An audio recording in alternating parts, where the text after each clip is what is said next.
Caleb Rourke dropped to his knees in the dust beside the woman who'd collapsed at his corral gate, pressed 2 fingers to her throat, and felt a pulse fighting to stay alive. Her wrists were ringed purple. Her wedding dress was torn. And when her cracked lips moved, she didn't beg for water. She said his name. "You're too late to be my savior," he whispered. "I'm too old for this." Her eyes opened. "I've waited for you my whole life."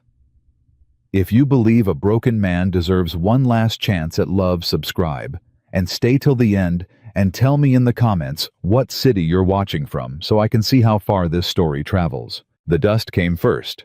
Caleb Rourke saw it before he saw her, a thin brown ribbon rising off the south trail where no rider had any business being at the dead end of a July afternoon. He set down the water bucket he'd been hauling to the corral, shaded his eyes with one weathered hand, and watched the ribbon thicken. "Lord," he muttered to no one the way a man does when he's lived alone too long. "Whoever you are, you picked the wrong mountain." He'd picked this place for exactly one reason. Nobody came here. The trail up from Dry Creek wound through 15 miles of cactus dry wash and broken rock, and the last 6 miles climbed so steep that even the taxman had given up 3 summers back. Caleb had wanted it that way. A man who'd buried everything he loved had a right to bury himself too. The horse came into view, a tired mare, lathered white at the chest, stumbling more than walking. And on her back, a woman slumped so low over the saddle horn that for a moment Caleb thought the animal was carrying a sack of grain. Then the mare's front legs buckled. The woman pitched sideways and hit the ground hard, and the dust swallowed her whole. Caleb was over the corral rail before he'd made the decision to move. 42 years old, and he ran like a man, half that boots tearing up the dry earth, his battered hat flying off behind him. He hit his knees beside her in a slide that scraped his palms raw. "Ma'am?" He turned her over. Her head lolled. "Ma'am, can you hear me?" A young woman. Chestnut hair come loose from a low braid. A dress the color of a faded summer sky. Except it wasn't faded. It was new, and it was torn ripped along one shoulder and stained dark down the front. Her wrists, when he caught them to feel for a pulse, were ringed with bruises the exact width of a man's grip. "Who did this?" Caleb said. It wasn't a question. It was something older than a question, something that came up out of his chest before he could stop it. Her eyes fluttered, hazel, glassy with heat sickness. "Caleb." Her voice was a scrape of wind through dead grass. "Caleb Rourke." He went still. "How do you know my name?" "My father." Her cracked lips worked. "Henry Mercer." The name landed in him like a fist. Caleb had not heard it spoken aloud in 15 years, and he'd worked very hard to keep it that way. "You're going to want to drink before you talk," he said roughly, and got an arm under her shoulders. He carried her into the cabin and laid her on the rope bed he'd built with his own hands, and slept in alone for a decade and a half. He brought water in a tin cup and made her sip it, slow, his big hand cradling the back of her skull, because she didn't have the strength to lift her own head. "Slow," he said. "You gulp it, you'll bring it back up and lose what little you got left." She drank like she'd never tasted water before. When the cup was empty, she reached for his sleeve, and her grip was weak as a kitten's, but she held on. "They're coming," she whispered. "Behind me. A day, maybe less." "Who's coming?" "Silas Brandt." Her whole body trembled when she said it. "And his men." Caleb pried her fingers gently off his sleeve and stood. He walked to the window, looked out at the empty trail, looked at the dust where her mare now stood, spraddle-legged and blowing. "Drink the rest of that," he said. "Then sleep. We'll talk when you can stand." "You don't understand. I understand a horse run nearly to death, and a woman with a man's hands printed on her arms." His voice came out flat and hard. "I understand fine. Sleep." She slept. Caleb sat in the chair by the cold stove and didn't. She woke at sundown. He knew it because he heard the bed ropes creak, and then a sharp gasp, the sound a person makes when they remember all at once every terrible thing that's happened to them. He didn't turn around. He kept feeding kindling into the stove. "There's broth," he said. "It's not much. Cornmeal and what's left of a jackrabbit. Where am I?" "My place. You don't know where that is, and I'd just as soon keep it that way." He heard her sit up, heard her test her own arms, her own legs. "My mare. Watered and rubbed down. She'll live. Came closer to dying than you did, and that's saying something." He set the bowl on the table and finally looked at her. In the orange light through the window, she looked younger than he'd first thought, and more frightened, and underneath the fright, something else, a jaw set hard, a spine that wouldn't bend even now. "Eat. Then you tell me what a daughter of Henry Mercer is doing bleeding on my mountain." She came to the table on unsteady legs. She ate 3 spoonfuls before she could speak, and he saw what that cost her, the pride of it warring with the hunger. "My name is Abigail Mercer," she said.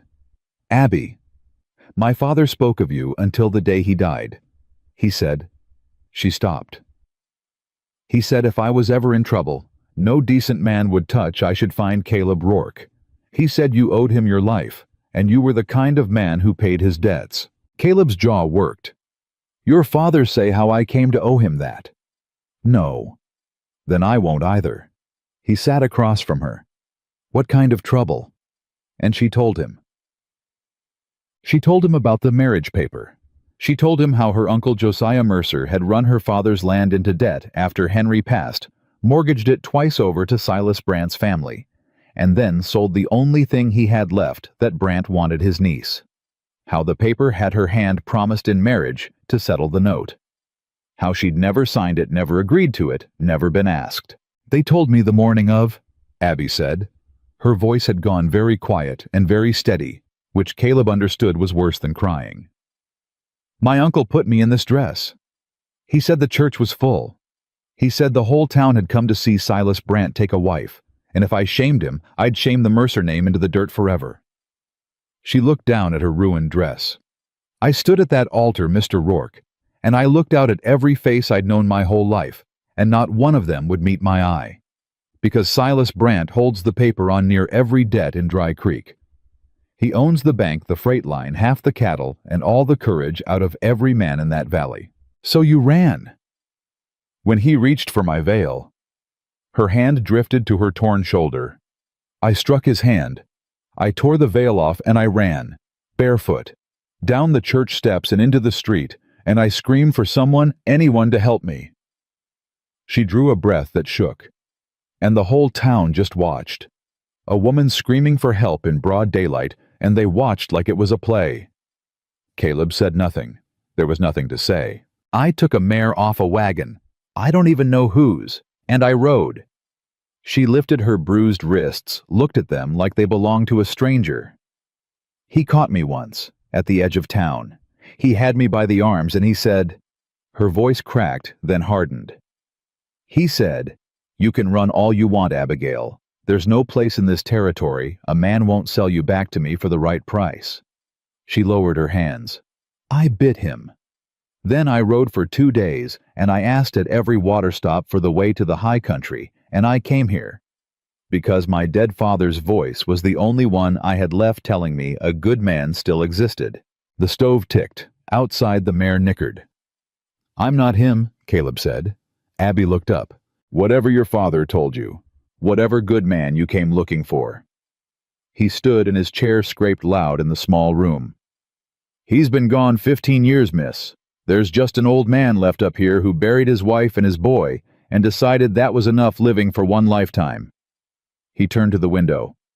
"You can rest 2 days. I'll get your mare strong. I'll point you toward the territorial road north where there's a federal post and a marshal who maybe will hear a woman out. But I can't be what your father promised. I'm too old to start fighting another man's battles. I'm too old for any of it."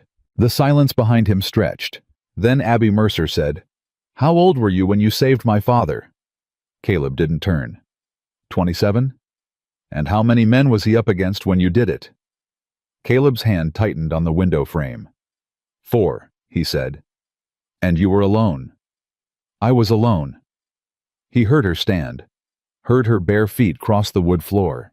She came around to where he had to, and her chin was up, and her hazel eyes were burning. "Then it isn't the age that's stopping you," she said softly. "You were younger and more alone the day you became the man my father told stories about. So don't tell me you're too old, Mr. Rourke. Tell me you're too afraid. At least that's honest." It hit him harder than Silas Brandt's whole crew could have. For 15 years no one had spoken to Caleb Rourke like he was a man who could still be ashamed. The mountain didn't talk back. The horses didn't.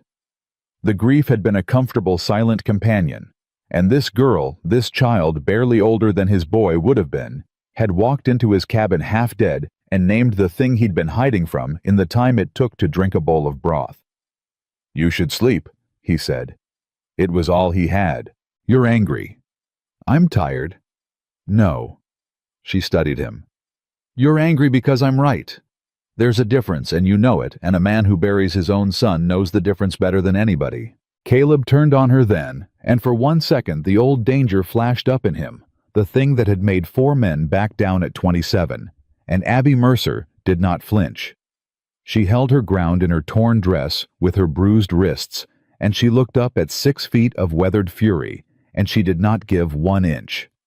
And that, more than anything, was what undid him. Because his wife had stood like that. Sarah had stood like that the morning the fever took their boy, and Caleb had wanted to ride down the mountain and burn the world. "Don't you dare leave me to grieve alone," she'd said. "Don't you dare." And then the fever took her too, and he'd had no one left to stand like that in front of him, and so he'd left the world instead. He sat down heavy on the edge of the bed and put his face in his hands. "Lord girl," he said into his palms, "what did you bring up here?" "Trouble," Abby said honestly. "I brought you trouble. I won't pretend otherwise. But I didn't bring it to a stranger. I brought it to the one man my father swore would understand what it costs a woman to be told her whole life isn't hers to choose." Caleb lifted his head. "You think I understand that. I think you understand being told who you have to be." She sat down slowly in the chair across from him. "Sarah and the boy. Those names. You said them like they're the only words you've got left." He went rigid. "I didn't tell you their names." "You said them in your sleep," Abby said gently. "While I was lying there pretending I was too. You said you were sorry, over and over. I'm sorry, I should have—" She stopped. "I didn't hear the rest." Caleb Rourke, who had not wept in 15 years, felt his eyes burn, and he stood up fast and went to the door and out into the dark before she could see it happen. He stood in the night a long time. The summer stars came out hard and bright, the way they only did this high up, and the cooling air carried the smell of dust and pine pitch and horse, and Caleb Rourke breathed it and tried to put himself back together the way he'd done 1,000 nights before. It wouldn't go back together, that was the thing. Something had cracked when that fool girl named his fear, and the crack let in 15 years of light all at once, and it hurt like sun on a man who's lived in a cave. The cabin door opened behind him. He heard her come stand a few feet off, careful the way you approach a spooked animal. "I shouldn't have said those things," Abby offered. "You should have. Don't take 'em back now." He kept his eyes on the stars. "Your father, Henry. He saved my life too, you know. After Sarah and the boy. He came up this mountain when I'd quit eating, quit everything. Sat in that cabin 3 days and wouldn't leave till I picked up a fork." Caleb's mouth twitched the ghost of something that might once have been a smile. "Stubborn as a Missouri mule. Wonder where you got it." Abby was quiet. Then, "He never told me he came up here. He wouldn't have. He wasn't the kind to keep books on his kindness." Caleb finally looked at her, a pale shape in the starlight. "Which means I owe that debt twice over. Once for my hide on a bad night with 4 men. Once for my soul on a worse one." He let out a breath. "I've been telling myself I was too old to pay. That's a coward's arithmetic. You called it true." "Mr. Rourke." "Caleb, if a man's going to stand between you and Silas Brandt, you might as well use his Christian name." Abby's breath caught. "You'll help me." "I'll help you." He turned to face her full on, and his voice dropped into something flat and certain and old. But understand me. This isn't a fairy story, and I'm not your father's young hero. This man Brant owns a town. He's got money and law and 40 men if he wants 'em, and all I've got is one rifle, one mountain, and a debt I aim to pay. The odds are bad. They might be worse than bad. I know. And there's one more thing. He stepped close, looked down at her hard. I won't fight your fight for you. Your father didn't raise a horse to be led on a rope, and neither did the good Lord. You came to me because no one else would let you be brave. Up here, you're going to have to be. Can you do that when it's not just running anymore, when it's standing? Abby Mercer looked up at the man her father had promised her 15 years too late, and something settled in her face that had not been there before. Not fear leaving, but courage arriving to stand beside it. I've been standing my whole life, she said. I just never had ground under me before. They went inside. Caleb lit the lamp and pulled the marriage paper from her father's satchel, where she'd carried it the whole desperate ride, 2 days of running, with the very document that was meant to chain her because some part of her had known she'd need the proof. He smoothed it on the table and read it by lamplight, his lips moving slow over the lawyer's words. Your uncle signed as your guardian, he said. He had no right. I'm 27. I haven't needed a guardian in 9 years. Brant's lawyer would say a woman always needs one. Caleb's mouth went thin. Territory's full of that thinking, but here, he tapped the page. This here. It says the marriage settles a debt against the Mercer property. Your father's land. What about it? You said your uncle mortgaged it, sold it, but this paper says the marriage settles the debt. Caleb looked up at her. A man doesn't trade a wife for land he already owns. Brant's not after you to settle a note, Abby. He's after you because he can't get the land any other way. Your father left it to you, didn't he? Not your uncle. Abby went still. I don't know. There was a will. My father had a will. But after he died, my uncle said there was nothing. He said the debts ate everything. Did you ever see this will? Look, no. Did anyone? Abby's eyes widened slowly. Martha, she breathed. Martha Bell. She runs the boarding house in Pine Hollow. She and my father I think they were sweet on each other near the end. He used to ride out there. He trusted her more than his own brother. Her hand flew to her mouth. Caleb, if my father made a will and there's a copy anywhere in this territory, it's with Martha Bell. Caleb folded the paper slow and deliberate. Then we've got more than a fight, he said. We've got a reason to win it. He set the paper down. Brant doesn't want a runaway bride. He wants a piece of paper buried so deep nobody can ever prove the land was yours. The marriage was just the cheap way to get it. Now you've made it expensive. What does that mean for us? It means, Caleb said, and for the first time in 15 years there was iron back in his voice. The iron Henry Mercer had heard one bad night long ago. That he can't just take you back and call it done. He's got to make sure you're gone, you and the truth both. He looked at her steady. You understand what I'm telling you? Abby's chin lifted. He'll come to kill me. He'll come to kill us both, and he'll dress it up legal after. Caleb stood and crossed to the corner where his rifle leaned, and he picked it up, and he checked the load with hands that remembered. So we're going to do this careful. We're going to get your mare strong, and then we're going to ride to Pine Hollow and find Martha Bell. And we're going to put the truth somewhere. Silas Brant can't bury it. In front of witnesses, in front of the law, if there's any law in this territory worth the name. And if he catches us before we get there? Caleb set the rifle across the table where they both could see it. Then he finds out what a too-old mountain man still got left in him, he said. Now eat the rest of that broth. You're going to need your strength, and I mean to keep what your father bought twice over. You hear me, Abby Mercer? I aim to keep it. She picked up the spoon. Her hand had stopped shaking. I hear you, Caleb Rourke, she said.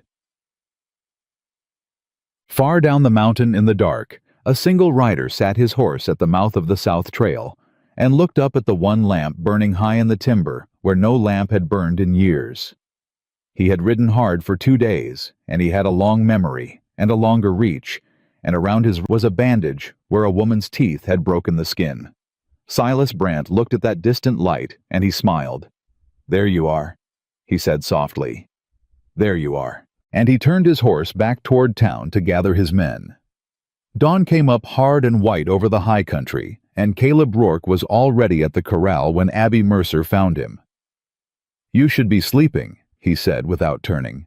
"I've slept enough for a lifetime." She climbed onto the rail beside him. "What do you need done?" "Nothing. You're hurt." "I'm bruised." "There's a difference, and a man who buries his own son knows it." She threw his own words back at him with the ghost of a smile, and Caleb made a sound that was almost a laugh, the first in 15 years. "All right," he said. "Water. 2 buckets from the spring up the draw. Don't drink from the creek, it's gone bad and low this time of summer. And keep your eyes on the rocks. Rattlers come out to warm at first light." She was off the rail before he finished. "Where's the spring?" "Abby?" He caught her sleeve. "I mean it about the rocks. My father raised me on a hard-luck ranch, Caleb. I've killed more snakes than you've got fingers." She pulled free, grabbed both buckets, and walked off up the draw with her chin level. And Caleb watched her go and felt something he had no name for anymore. She came back 20 minutes later with 2 full buckets and a dead rattlesnake hung over the handle of one. "Breakfast," she said, and dropped it at his feet. By noon she'd carried water, mucked the corral, mended a torn cinch with leather and an awl, and skinned the snake without being asked.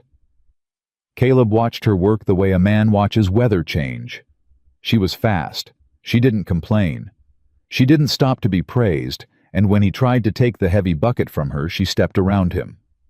"I'm not a guest," she said. "Guests get sent away when they're a burden. I aim to be worth keeping." "Nobody's sending you anywhere. You said it yourself last night. 2 days, then the territorial road." Caleb set down the post he'd been carrying. "I said a lot of things last night I've changed my mind on." She looked at him. "Have you?" "The road north's 3 weeks of open country. Brandt's got men and money on every water stop between here and the federal post. You'd be dead inside a week, and I'd have paid your father's debt by feeding you to a wolf." He picked the post back up. "We do it my way. Pine Hollow. Martha Bell. The will. We don't run. We fight, and we fight where I know the ground." Abby was quiet a moment. "You keep saying we." "I do." "Yesterday you were too old." "Yesterday," Caleb said, "I hadn't watched a woman skin a rattlesnake before noon." She laughed, a real one, surprised out of her, and the sound of it hit Caleb in a place he'd walled off so long ago he'd forgotten it had a door. That afternoon, a rider came up the trail. Caleb saw the dust and had Abby in the cabin with the bar down before the man cleared the last switchback. He stood on the porch with the rifle held loose and easy, the way a man holds a tool he's used too often. The rider was older than Caleb, with a federal tin star pinned crooked on a sweat-stained vest. He drew up at the corral and tipped his hat. "Rourke." "Deputy Hollis." Caleb didn't lower the rifle. "Long way up for a man your age." "Could say the same for you, except you live here." Hollis spat to the side. "I'll come to it plain. Silas Brandt's down in Dry Creek telling anybody with ears that a woman's gone missing. Says she's promised to him legal. Says she's not right in the head and dangerous to herself." He looked Caleb dead in the eye. "Says somebody up in the high country might have taken her in." "That's so. That's so." Hollis shifted in his saddle. "Now I knew Henry Mercer. Good man. And I know Silas Brandt, and I know a story that's been polished too smooth to be true. So I'm going to ask you once, Caleb, and I'm going to write off whatever you answer. Is there a woman up here who's here because she wants to be behind the cabin wall?" Abby's heart was slamming. She gripped the bar with both hands. Caleb didn't hesitate. "There's a woman up here," he said, "who showed me a marriage paper she never signed and bruises she never asked for. And she's here because every soul in Dry Creek looked at the floor while a man dragged her off in front of God and everybody. That answer your question, Deputy?" Hollis was quiet a long moment. Then he nodded slow. "Brant's offering $50 to whoever finds her," he said. "That's a year's wages to most men in that valley. You understand what that means?" "It means everybody's looking. It means everybody's looking and lying about not looking." Hollis gathered his reins. "I can't move against him. He owns the circuit, Judge owns the bank, and the marshals 3 weeks north and don't care. The law in Dry Creek is whatever Silas Brant says it is."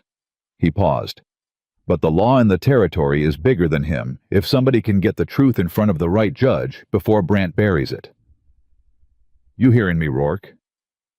"I'm hearing you. Then hear this too." Hollis turned his horse. "He knows she's up here. He's not asking around 'cause he doesn't know. He's asking around so that when she turns up dead, there'll be 50 men who'll swear she was crazy and ran off on her own." He tipped his hat one last time. "You've got less time than you think. I'd move." And he rode back down into the heat. Caleb came inside and lifted the bar and found Abby with her back to the wall and her face white. "He knows where I am," she whispered. "He's known the whole time." "Yes." "Then why hasn't he come?" "Because coming up here with guns blazing makes him a murderer, and Silas Brant doesn't want to be a murderer." Caleb set the rifle down. "He wants to be a wronged man whose crazy bride ran off and died of her own foolishness in the mountains. He's building the story first. The killing comes after." He looked at her. "Which means our one chance is to make the truth too loud to bury before he finishes the story. We ride to Pine Hollow at first light. That's a day's ride. Half a day if we cut the high trail, and we do." He started pulling supplies down off the shelf. "Martha Bell, the will, witnesses. We make so many people know the truth that killing you stops being clean for him. A dead crazy bride is convenient. A dead woman with a dozen folks swearing she had a legal claim to her own land that's a noose around his own neck, and Silas Brant loves his neck more than he hates you." Abby pushed off the wall. "Then I'm coming, to Pine Hollow, to say it myself. I figured you would." "You're not going to argue." "I told you," Caleb said. "I don't fight your fight for you. I just make sure you live long enough to fight it." They rode at dawn. The high trail was a goat track that hugged the ridge, and Caleb led the way on a tough little buckskin, while Abby followed on her mare, recovered now and sure-footed. They didn't talk much. Talking carried on the still morning air. But once where the trail opened onto a long view of the valley far below, Caleb pulled up and pointed. "Dry Creek," he said. "That smudge there. And that's the Brant Range, all of it near to the mountains." Abby looked. "He owns all that. All of it. And he wants yours too, because your father's land sits on the only year-round creek between his range and the river. Brant's cattle die of thirst every summer. He can't get to that water. Your father wouldn't sell. Now your father's dead, and your uncle would sell his own mother for whiskey money, and the only thing standing between Silas Brant and that creek is one woman who won't sign." He turned in his saddle and looked at her. "You're not a bride to him, Abby. You're a fence, and men like Brant don't marry fences. They tear 'em down." The words sat heavy between them. "Then why marry me at all?" she asked. "Why not just do it quiet?" "Because a marriage makes the land his clean and forever. A murder makes it his only till somebody asks the right question." Caleb clucked to the buckskin. "He'd rather a ring than a grave. But he'll take the grave if you make him." They rode on. Pine Hollow was a clutch of buildings around a single dusty street, and Martha Bell's boarding house sat at the end of it, 2 stories of sun-bleached clapboard, with a porch full of empty rockers. Caleb made Abby wait in the trees while he scouted, and when he came back his face was tight. "3 of Brant's men in the saloon," he said. "Drinking. They don't know us yet, but they will. We go straight in the back of Martha's, we get what we came for, we get gone. You don't talk to anybody. You don't catch anybody's eye. Understand?" "Understood." They went in through the kitchen door. Martha Bell was a broad, gray-haired woman with flour to her elbows, and when she turned and saw Abby standing in her doorway, she dropped the bowl she was holding. It shattered on the floor, and she didn't even look down. "Sweet Lord, above." Martha whispered. You've got your father's eyes. You knew him, Abby said. You knew Henry Mercer. Knew him?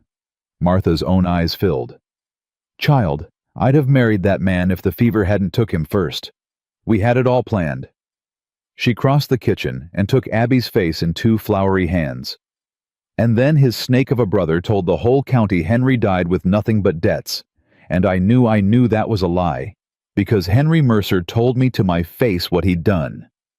She looked from Abby to Caleb and back. You don't know, do you, about the will? Abby's breath stopped. Tell me. He left it all to you. The land, the water, every acre. And he knew his brother would try to steal it, so he didn't trust it to any lawyer in Dry Creek. They're all Brants. Martha lowered her voice. He left a signed copy with me. Witnessed by the circuit preacher and the old doctor, both honest men, both still living. It's in my strongbox upstairs. It's been waiting 2 years for someone to come ask for it. The kitchen went very quiet. Then it's real, Abby breathed. I have a claim. A real one. You have more than a claim, child. You have proof your uncle committed fraud and Silas Brant bought stolen land. Martha was already moving toward the stairs. Let me get it. Once that document's in front of a territorial judge, Brant's whole scheme... The kitchen door banged open. A man stood in it, young drunk, a Brant brand on his hat band, and behind him a second one swaying. The first man's bleary eyes found Abby and went wide, then sly. Well now, he slurred. If it ain't the runaway bride, there's $50 walked right into Martha Bell's kitchen. He did. Caleb stepped between them and Abby in one smooth motion, his hand drifting toward his hip. You're in the wrong kitchen, son, he said quietly. Walk back out. Or what, Grandpa? The second man came in beside the first, grinning. We heard about you. Old hermit up the mountain. Brant says you've been keeping his bride warm for him. He looked Abby up and down, slow and filthy. Can't say I blame you. She's a pretty piece for a crazy woman. Tell me, sweetheart, you give it up easy, or the old man have to take it like Brant's gonna... The sound Caleb made wasn't human. It came up out of 15 years of buried grief and rage, and he had the man by the throat and slammed against the wall before anyone could blink, and his other hand had drawn his revolver and pressed it up under the drunk's jaw. Say it again, Caleb said, and his voice was the voice that had once made 4 men back down. Say one more word about her. Give me the reason, son. Give it to me. The drunk's face went white as paper. The second man went for his gun and froze when Caleb's eyes cut to him, because there are men you draw on and men you don't, and a part of his liquor-soaked brain knew the difference. Caleb. Abby's voice. Caleb, don't. Stay back, Abby. No. She came around where he could see her. Look at me. Look at me. And he did just for a second, and she held his eyes. If you kill him, you're a murderer. And then Brant's story is true, the violent hermit who stole his bride. You'll hang and they'll drag me back, and my father's land goes to Silas Brant clean as church glass. Her voice was steady and low, and it cut through his rage like cold water. Don't you give it to him! Don't you dare! Caleb's arm trembled. If you fight every man who lies about me, Abby said softly, they'll always make me the shame. So let me be the truth instead. Let me. Please. A long, terrible moment. Then Caleb let go. The drunk slid down the wall, gasping, and Caleb stepped back, and Abby Mercer stepped forward into the space he'd left, and she looked down at the 2 cowering men with a calm that was more frightening than the gun had been. You go back to Silas Brant, she said, and you tell him I'm not crazy, and I'm not lost, and I'm not afraid anymore. You tell him I know what's in my father's will. You tell him I'm coming for my land, and I'm bringing the law to do it, and there's not enough $50 liars in this whole rotten valley to bury the truth once I set it loose. She leaned down. Can you remember all that, or should I write it down? The men scrambled out the door and didn't look back. The kitchen was dead silent. Then Martha Bell from the foot of the stairs said, "Henry Mercer's daughter, all right, Lord Child. You're going to bring the whole sky down." Yugged. Caleb holstered the revolver with a hand that wouldn't stop shaking. He walked to the far wall and put his palm flat against it, and stood there breathing hard, and Abby gave him a moment before she came to stand beside him. "You almost did it," she said quietly. "I know." "What did he say? The first one. That made you—" "It's not what he said." Caleb's voice was raw. "It's that for 15 years I've been telling myself there was nothing left in me worth saving. That the man who could feel that that he died with Sarah. And then that fool opens his mouth about you, and it's all right there like it never left." He turned to her, and his eyes were wet. "You're undoing me, girl, piece by piece. And I don't know if it's a mercy or a curse." Abby looked up at him for a long moment. "My father said you were the best man he ever knew," she said. "He never told me you were the saddest. I think he was protecting you even from me." She reached out hesitant and laid her hand flat over his where it pressed the wall. "You're not undone, Caleb. You're waking up. There's a difference, and a man who buries his own son knows it." He finished and let out a broken sound that was half a laugh and half something else. Behind them, Martha cleared her throat. "Whatever's happening here, you'll finish it on the trail," she said briskly. "Those two are halfway to Brant by now, and that means you've got till nightfall, maybe less before this whole valley comes up your mountain. Wait here." She went upstairs and came back with a flat tin box, and she opened it on the kitchen table, and inside, wrapped in oilcloth, was a folded document with 3 signatures at the bottom and a wax seal pressed dark and official.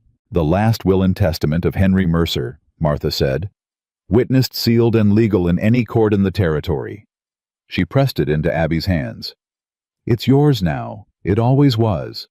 Don't you let anybody take it from you again." Abby held the will against her chest, like it was her father himself.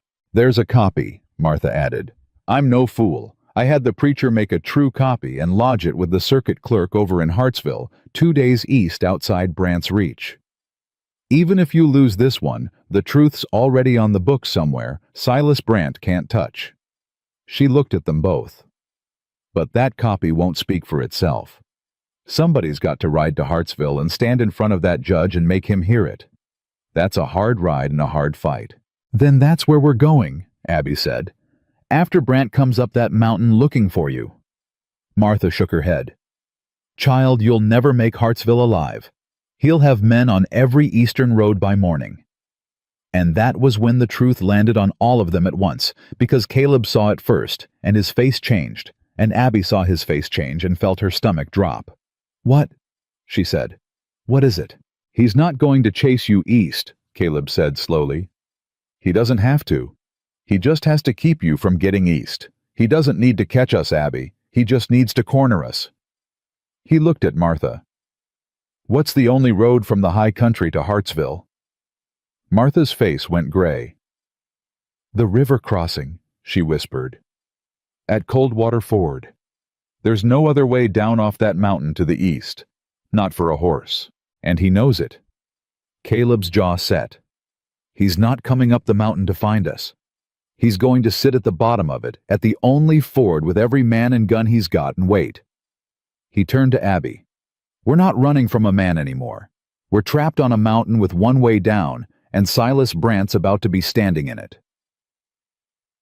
The silence in the kitchen stretched thin as wire. "Then we don't go east," Abby said. "We go some other way." "There is no other way." Caleb's voice was flat. "West is 100 miles of desert. North's the territorial road 3 weeks, and Brant's men on every well. South's back to Dry Creek, into his own hands. East to Hartsville is the only road to a judge who isn't bought, and it crosses the ford. He knows that as well as I do. Better.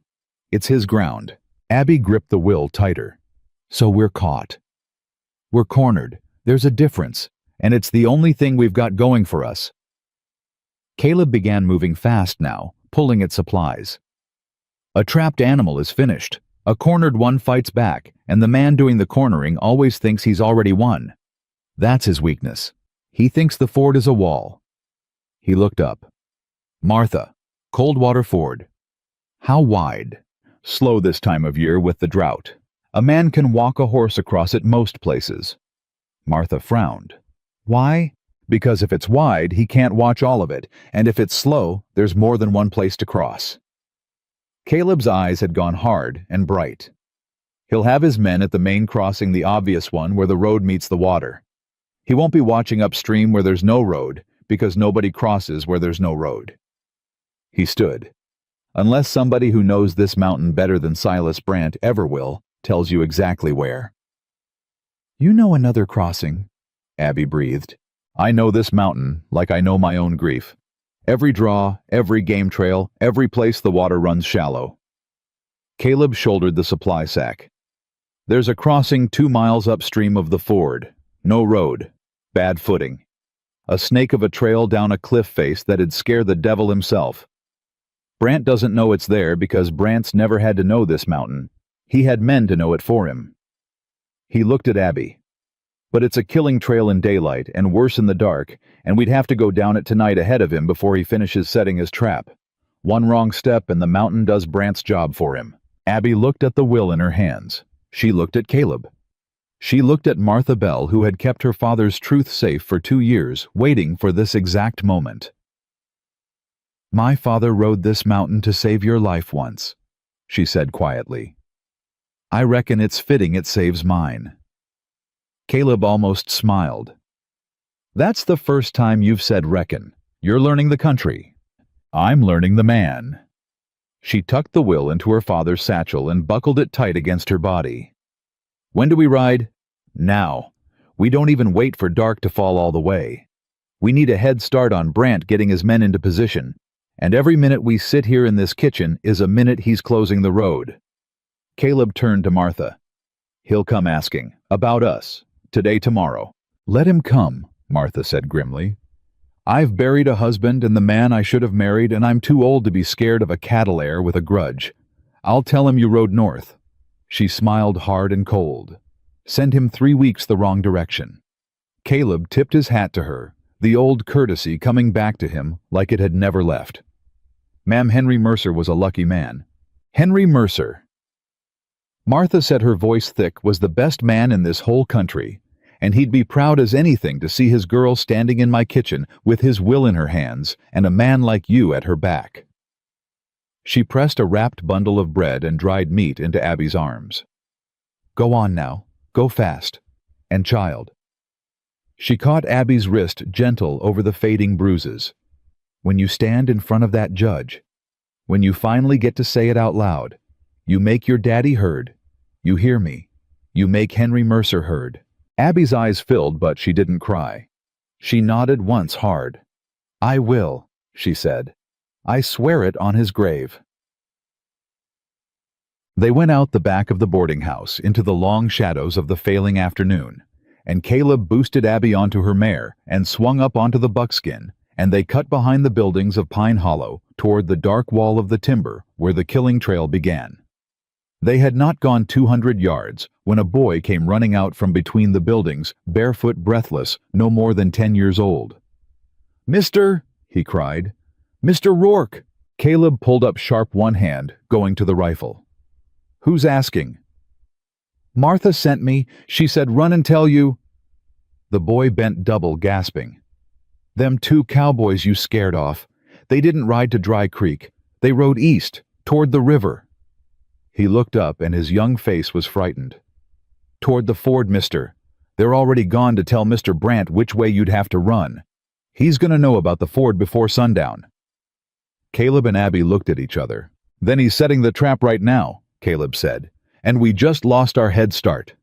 The boy wasn't finished. He swallowed and got the last of it out.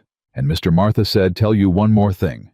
She said there was a third man in that saloon. One that didn't get drunk. One that just watched. The boy's voice dropped. She said he had a bandage on his wrist, like somebody'd bit him. And when them 2 cowboys rode east, that third man, he rode straight up the mountain, alone, toward your cabin. Abby's blood went to ice. Silas, she whispered. He's not waiting at the ford." Caleb's voice was very quiet, very controlled, and that was the most frightening thing of all. He sent his men to block the road, but he's coming up the mountain himself, alone, to our cabin. He turned the buckskin hard toward the high trail, and his eyes met Abby's, and there was no fear in them. Only a cold, settled certainty 15 years in the making. He doesn't want his men to see what he means to do to you. That's why he's coming alone.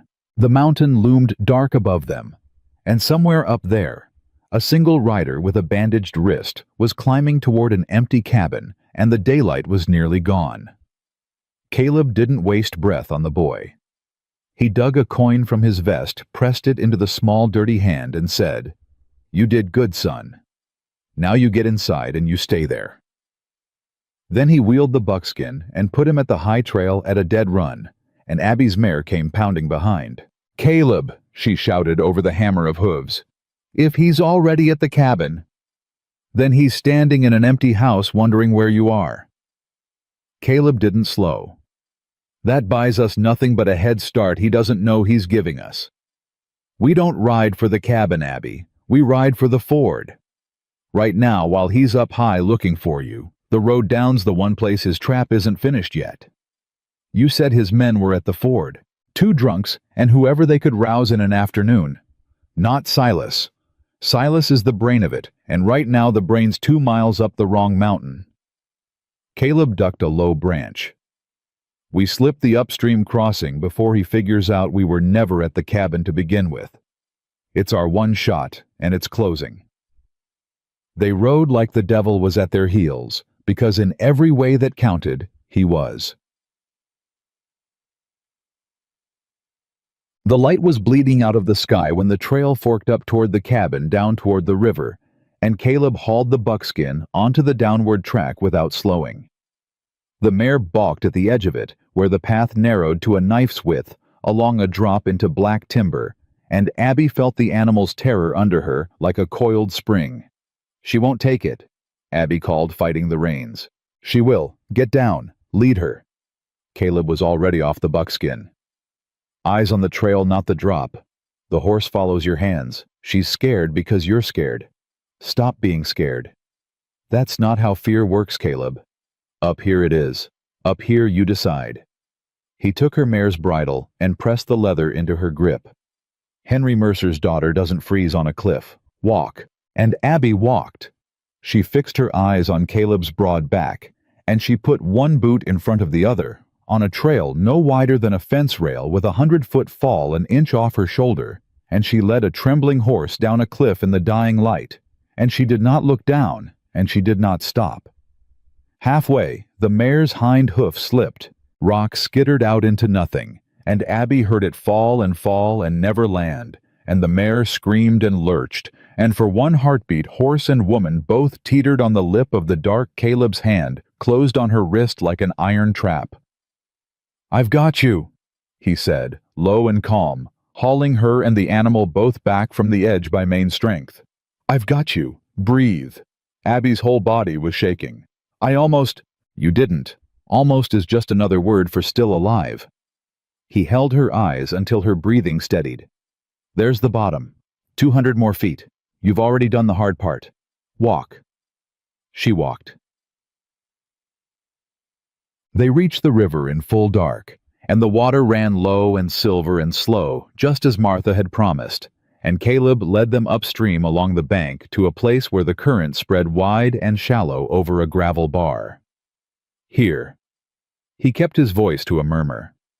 "We cross slow and quiet. Sound carries on water. If his men are at the ford downstream, they'll hear a splash for a mile." He looked at her. "You all right?" "No." Abby's voice was honest. "But I'm crossing anyway. That's all right ever means." And for just a moment in the dark, Caleb Rourke reached out and touched her face-rough fingertips against her cheek, gentle, as he knew how to be, and Abby went still under his hand, and neither of them said a word, and the river ran on around them. Then he dropped his hand and led her into the water. They were halfway across the cold, pulling at their knees, the gravel shifting underfoot, when a voice came out of the dark from the far bank. "Now that," said Silas Brandt, "is a crossing I did not know about. You learn something every day." Abby's heart stopped. He was sitting his horse on the eastern bank calm as a man at church, and the starlight caught the pistol resting easy across his saddle and the white of the bandage on his wrist. He was alone.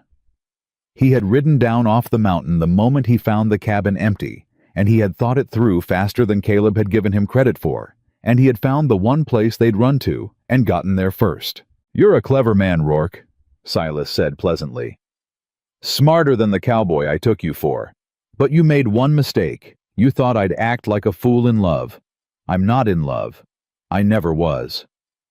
His eyes slid to Abby standing frozen in the shins-deep water. "I'm in business. And business doesn't lose its temper, and it doesn't make mistakes, and it surely doesn't let a fence wander off into the mountains with the deed in her saddlebag." "Get behind me," Caleb said quietly to Abby. "No," Silas said, and cocked the pistol. "She stays right where she is. Both of you hands where I can see them. Rourke, that rifle's slung on your back and the water's to your knees. You'll be dead before you clear the strap. Don't make me prove it." Caleb's hands came up slow. "There we are." Silas walked his horse a few steps into the shallows, herding them. "Now, here is how this concludes. Abigail, you are going to hand me your father's satchel, and then you are going to come quietly back across this river and marry me at the first church we pass, and we will say no more about your unfortunate spell of madness in the mountains." He smiled. Or what?" Abby said. Her voice didn't shake. Caleb heard it not shake, and something in his chest cracked open with pride and terror both. "Or," Silas said gently, "your hermit drowns face down in this pretty little river, and I tell the territory he attacked me, and you come quietly back across anyway. The ending's the same either way, Abigail. The only thing you choose is whether the old man lives to see it." "Boris." The river ran. Somewhere a night bird called, and Abby Mercer stood in the cold water with her dead father's will strapped to her body, and looked at the man who had bought her like a head of cattle, and she felt the last of her fear burn away into something clean and hard and final. "You want to know what my father said about you," she said. "I confess I don't much care. He said Silas Brandt was a man who'd never had anything he didn't buy, and so he'd never once in his life understood that some things aren't for sale." She took a step toward him through the water. "He said it the week before he died. He knew you'd come for the land. He knew my uncle would sell me to you. And do you know what he told me, Silas? He told me, Abby, if it ever comes to it, you remember a Mercer would rather die standing in the truth than live kneeling in a lie." Touching. Silas leveled the pistol at Caleb's chest. "The satchel, Abigail. Now." "I would rather," Abby said, and her voice rang clear across the water, "live poor and free in these mountains the rest of my days than spend one single hour rich and buried alive as your wife." She lifted her chin. "So no, you don't get the satchel. You don't get the land. And you surely don't get me. Pull the trigger if you're going to. But you'll do it in front of God, knowing a woman you couldn't buy looked you dead in the eye and told you no." For one frozen second, nobody breathed. Then Silas Brandt's face twisted, and the pleasant mask fell away, and what was underneath was uglier than Abby had ever imagined. "You ungrateful little—" His finger tightened on the trigger, and Caleb moved. He came up out of the water in a low, brutal lunge that no man Silas's age could have matched, and the pistol roared, and the muzzle flash lit the river white, and Caleb hit Silas's horse at the shoulder with everything he had, and the shot went wide into the dark, and the animal screamed and reared, and Silas pitched sideways out of the saddle into the shallows with a tremendous splash. "Abby, run!" Caleb roared, grappling for the gun. "The far bank, run!" But Abby didn't run. The two men went down together in the churning water, Caleb's hand locked around Silas's wrist, and Silas was younger, and the pistol was between them.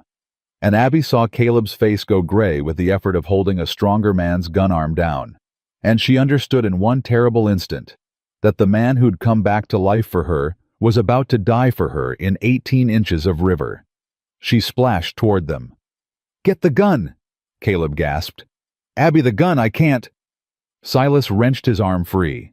The pistol swung up, and Abby Mercer threw herself onto Silas Brandt's gun arm with her whole body dragging it down into the water. And the gun went off a third time into the river bottom, and the three of them thrashed together in the dark. And then Silas's free hand caught Abby by the hair and flung her sideways into the shallows. "You want to die with him," Silas snarled, scrambling up. "Then die with him." He brought the pistol around toward Caleb's head, and Caleb, on his knees in the water, beaten and bleeding from where his skull had cracked against the rocks, looked up the barrel of the gun, and he wasn't afraid. He'd made his peace with dying 15 years ago.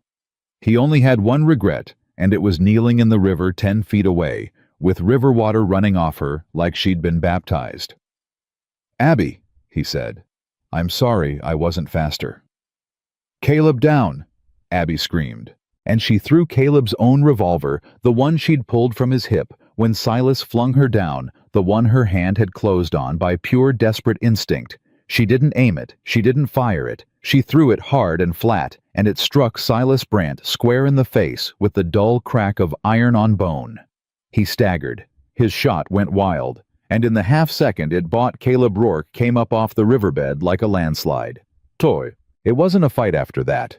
It was a reckoning. 15 years of grief came out of Caleb Rourke in the dark water, and Silas Brandt, for all his money and his men and his ownership of an entire valley, had never in his pampered life been hit by a man who had nothing left to lose. The pistol spun away into the current. Caleb drove him back against the gravel bar and pinned him there with a forearm across his throat, and Silas clawed and kicked and could not move him. And his fine clothes were soaked, and his face was bleeding, and his eyes for the first time held something Abby had never thought to see in them: fear. Silas choked.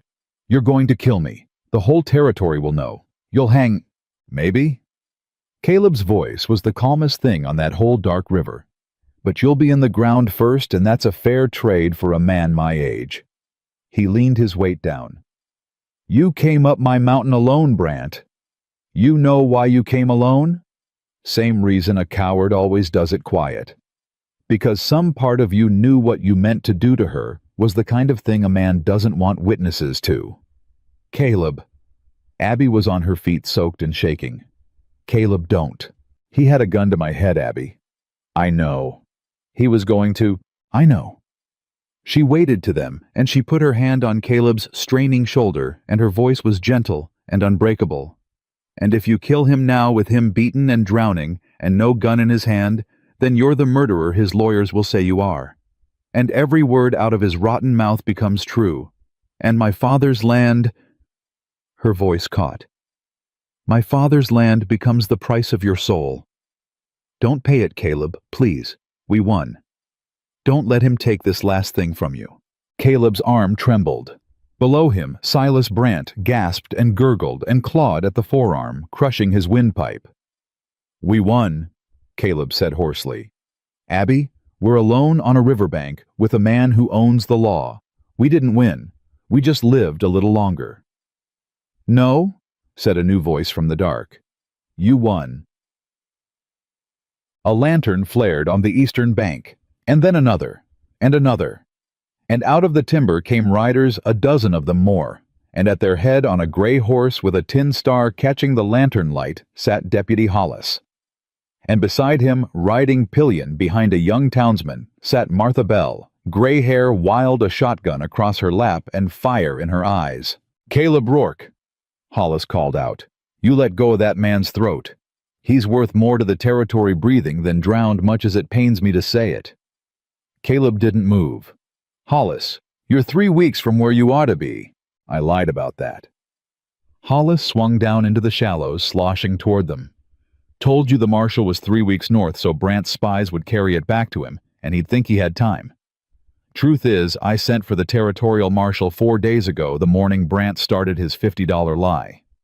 He reached down and hauled the half-drowned Silas up by the collar. "And Martha here rode to Pine Hollow and back, rounding up every soul Henry Mercer ever did a kindness for. Turns out that's a lot of folks. Turns out a whole valley can find its spine all at once when somebody goes first." He looked at Abby, soaked and standing tall. "You went first, miss.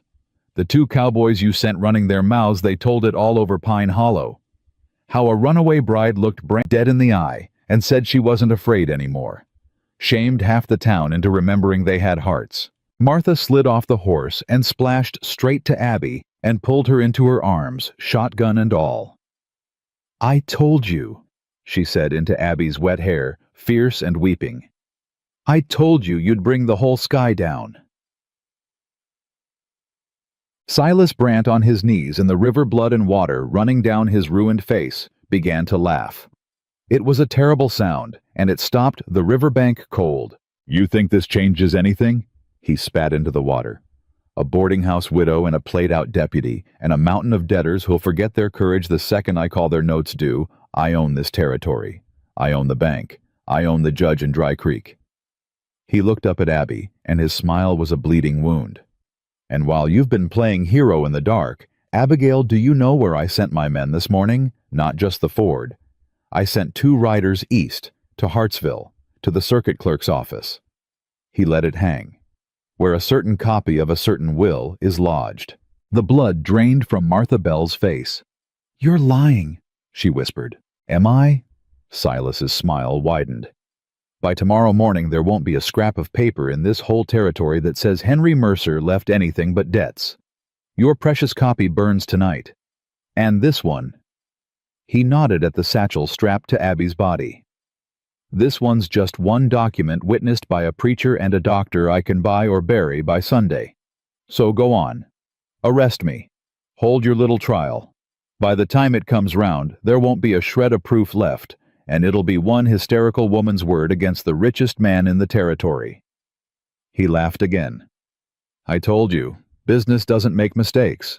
The silence after that was the worst silence of all, because they all saw it. The will in the satchel was real, but a single document with witnesses who could be bought was thin ice against a man like Silas Brant. And the safe copy, the unbreakable one, the one lodged with an honest clerk 2 days east, was burning tonight. Abby felt the victory turn to ash in her chest. She looked at the satchel. She looked at Caleb bleeding and exhausted in the water. She looked at Martha's stricken face, and she understood that Silas Brant had just told the truth for the first time all night, and the truth was that he'd already won the only game that mattered. And then, a young townsman, no more than 19, hat in his hands, the one who'd carried Martha Pillion, cleared his throat. "Beg pardon," he said, "but that ain't quite right, Mr. Brant." Every head turned. The boy swallowed hard, but he stepped forward, and his voice steadied as he went. "My name's Tom Avery. My pa runs the freight line out of Hartsville, the one your family near put out of business." He twisted his hat. "2 of your men come through Hartsville this morning, all right. Asked the way to the clerk's office. Asked it of my pa on account if he knows the town. And my pa—" The boy's jaw set. "My pa figured out real quick what they were after, so he sent 'em to the clerk's office, all right, the old clerk's office, the one that burned down and moved 2 years back. And while them 2 of yours were kicking down the door of an empty building, my pa rode to the new office and told the clerk who's his cousin exactly what was coming." Tom Avery looked Silas Brant dead in the eye.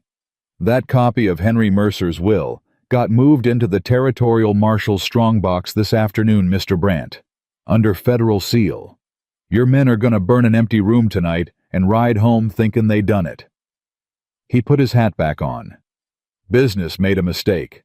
It trusted that a freight man's word could be bought. My pa never sold nothing he was ashamed of in his life." The silence broke like a dam. Silas Brant's face, which had been so smug, went slack and gray and old. And Caleb Rourke, standing over him in the river, began for the first time in 15 years to laugh a deep, helpless, broken open laugh that shook his whole frame. "You hear that, Brant?" Caleb said. "You hear it after all your money, after all your scheming. You got beat by an old hermit, a runaway bride, a boarding-house widow, and a freight man's honest word." He hauled Silas up out of the water by the collar. "Turns out there were things in this valley you couldn't buy after all. Turns out your fence wasn't the only thing in your way. It was every plain, decent soul you ever stepped on, just waiting for somebody to stand up first. Doug. It wasn't quite finished. It's never quite finished with a man like Silas Brant.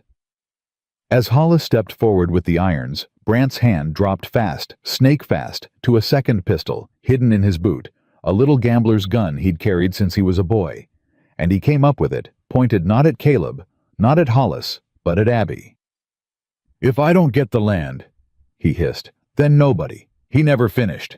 Caleb Rourke had spent 2 days watching this man hunt the woman who'd brought him back from the dead, and his hand was already moving when the gambler's gun cleared the boot, and he caught Silas's wrist and bent it back and up, and the little pistol fired once into the night sky.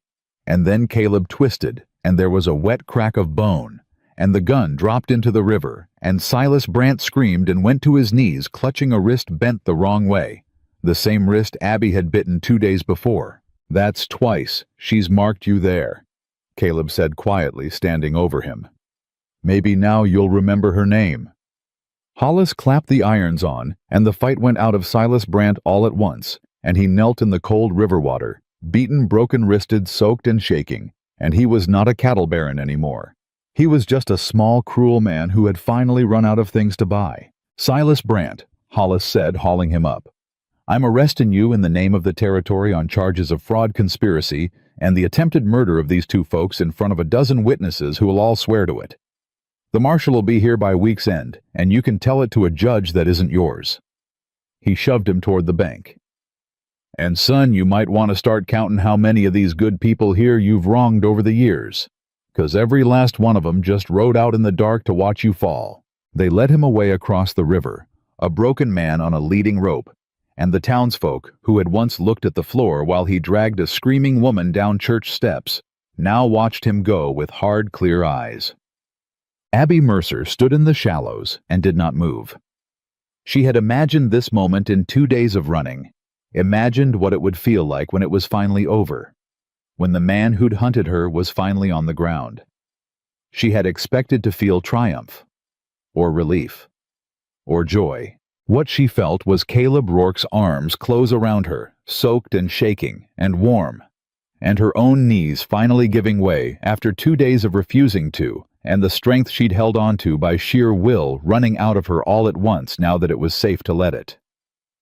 "I've got you," Caleb murmured into her wet hair, the way he had on the cliff, the way he had in the river. "I've got you, Abby. It's done. It's over. You did it." "We did it," she said into his chest and felt him go still. "You went first," he said. "On the church steps, in Martha's kitchen, right here in this river looking down his gun barrel." His arms tightened. "I just followed a brave woman where she led. That's all an old man's good for." Abby pulled back enough to look up at him, at the blood drying on his temple, and the 15 years of grief that had cracked open somewhere on that dark mountain and started finally to drain away. "Stop saying old like it's a wall," she said. "My father was old when he rode up your mountain to save your life. Martha's old and she rounded up a whole valley tonight. Tom Avery's pa is old and he beat Silas Brant with nothing but an honest word." She laid her palm flat against his chest over his heart, the way she had against the cabin wall. "Old isn't a wall, Caleb Rourke. It's just proof you survived long enough to matter when it counted. And tonight—" Her voice broke. "Tonight you counted. You hear me. You counted. And on the bank of a low summer river, under a sky thick with stars, with the man who'd owned an entire valley led away in chains behind them, and the whole sky come down at last." Caleb Rourke held Henry Mercer's daughter against his battered heart, and he did not say a word, because for once in 15 long and silent years there was nothing left in him that needed saying. The marshal came on the 4th day. He rode in from the north with 2 federal deputies and a circuit judge who answered to nobody in the valley, and he opened Henry Mercer's strongbox under its federal seal in front of the whole of Dry Creek, and what was inside changed everything. But it didn't change it all at once. Abby had learned by now that nothing did. She stood at the back of the crowded territorial courtroom, a converted feed store, hot and packed with every soul in the valley, and she watched Silas Brant's lawyer rise, a slick man from Denver, in a black coat that had never seen honest dust, and she felt her stomach knot all over again. "Your Honor," the lawyer said smoothly, "the prosecution rests its case on a single document, and the word of a woman whose own uncle and legal guardian has sworn an affidavit that she suffers from spells of dangerous hysteria. We will show that the so-called will is a forgery, and that Miss Mercer in her fragile state was manipulated by an aging recluse with a grudge against my client. Furthermore, nothing!" Caleb growled from the bench beside her, half rising, and Abby's hand on his arm pulled him back down. "Let him talk," she murmured. "Let him build the whole tall tower. It falls harder that way." The lawyer built his tower. He called Silas Brandt's hired men who swore Abby had run off mad. He called the Dry Creek banker who testified the Mercer land had been mortgaged to ruin. And then, in his masterstroke, he called Abby's own uncle. Josiah Mercer shuffled to the stand, a thin, sweating, broken-looking man who could not meet his niece's eyes, and the lawyer led him through it gently. "Mr. Mercer, is it true your late brother left a will?" Josiah's voice cracked. "He may have. I never saw one. Henry died and there was nothing but debts.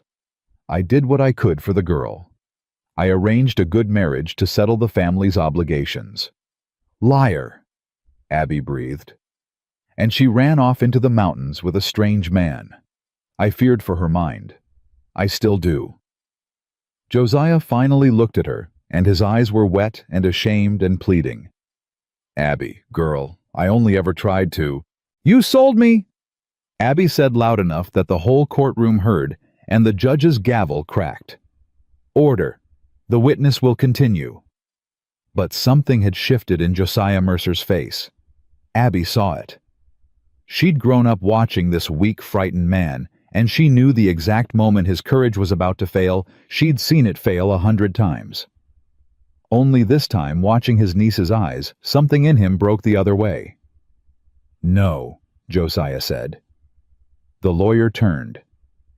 "Mr. Mercer, no. I'm done. I'm done." Josiah stood up in the witness box, shaking. "I can't do it. I swore that affidavit because Brandt holds my notes, and he said he'd put me in the poorhouse, and God help me, I signed it, but I can't sit here and call my own brother's daughter mad to her face." He turned to the judge, weeping now openly. "She's not mad. Your Honor, she never was. Henry left a will. I saw it. I watched my brother write it, and I watched him leave it to her every acre. And when he died, I let Silas Brandt convince me it had burned because I was a coward, and I was in debt, and I—" His voice collapsed.